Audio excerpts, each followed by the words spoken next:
So this is the hidden truth about the war. And this is where his trail ends as well. The impact of the 7 nuclear detonations on the world's psyche was great. Those who witnessed the carnage went on to organize a global arms reduction. Perhaps they were admonishing themselves. Furthermore, the existence of V2 was concealed. The events that occurred after the war faded from people's memories, and these men were also sealed away from history. Maybe this was one path to achieve peace.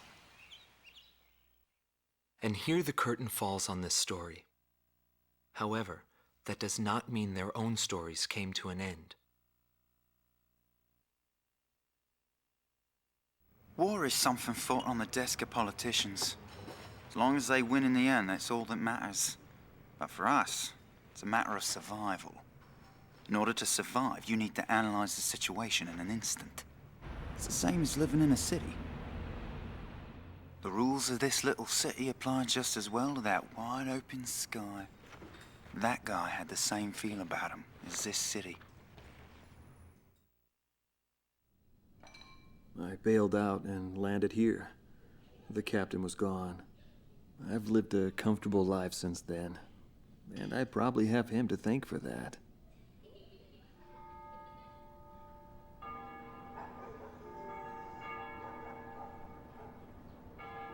They ring the bells here at dusk to honor the liberation of the capital. It signals peace, but to me, they are the sounds of death.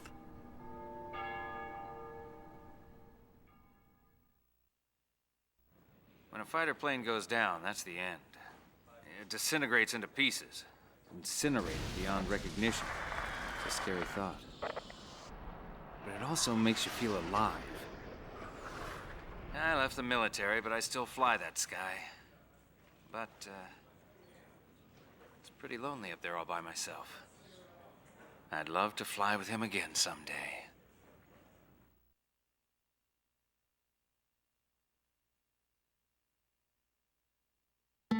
Marcela Vasquez, the Espada team's number 2 and former member of the Sapan Air Force, 9th Air and Land Division, 11th Tactical Fighter Squadron. She is thought to be a survivor of the coup d'etat squadron. She currently earns a living as a dancer. If the Demon Lord hadn't appeared, our lives might have been different.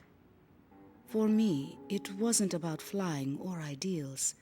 Most of all, it was about him, my flight lead. Our mission was to escort the heavy command cruiser that was to act as transportation for the organization. And the Demon Lord appeared, as if to block our path. I will never forget his overwhelming power. One by one, my comrades were shot down, and then the mother bird we were supposed to protect. We survived after the fight. We left our organization and returned to the ground together. But he was heavily wounded. He soon passed away, leaving me behind. We were only able to spend a short time together in peace and quiet. But I don't blame anyone. The regret and suffering that remained after that battle were also what he had given me.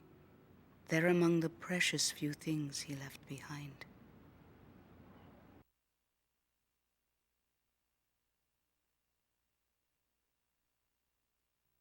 Anton Kunchenko, thought to be head director of A World with No Boundaries, former member of the Belkan Air Force, 18th Air Division, 5th Tactical Fighter Squadron. In his glory days, he was a Belkan ace, and later became head of their Department of Weapons Development and Technology. But the military sent him back out on the front lines as a commander. In March of 1995, he suddenly disappeared along with his platoon and was never accounted for after that. The Belkan Air Force announced that he died in combat. Several months after that, his corpse was found close to the Belkan border. The whole story is still shrouded in mystery.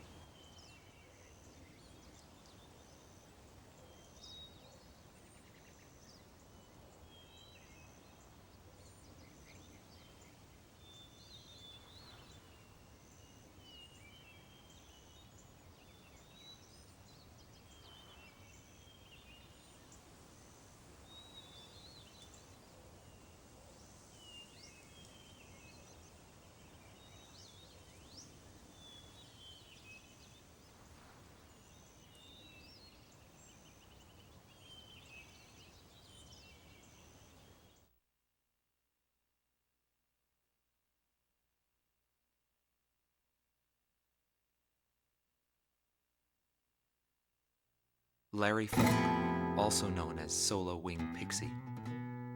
GALM Team's number 2, and member of the Ustio Air Force, 6th Air Division, 66th Air Force Unit. That's right.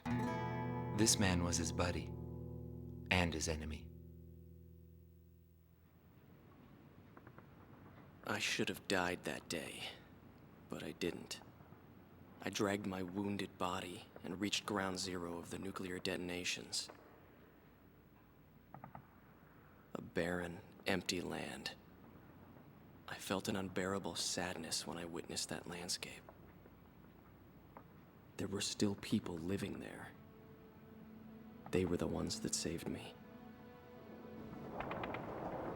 It may be true that the world has no need of borders, but would getting rid of them really change anything? The world won't change for the better unless we trust people. Trust is vital in a peaceful world. But that will never happen.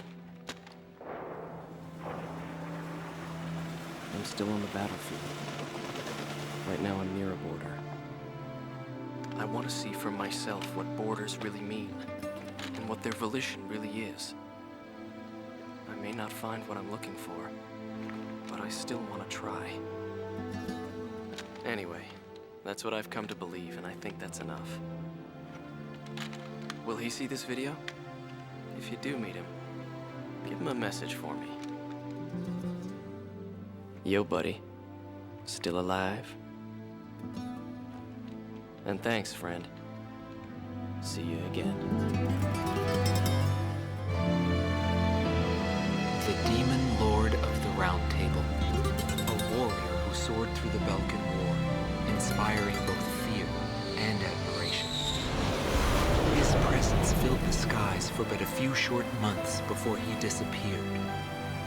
Apart from that, nothing is known about him. I was never able to find out what kind of a person he really was. But whenever they talked about him, they always had a slight smile on their faces. That, perhaps, may be my answer.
you.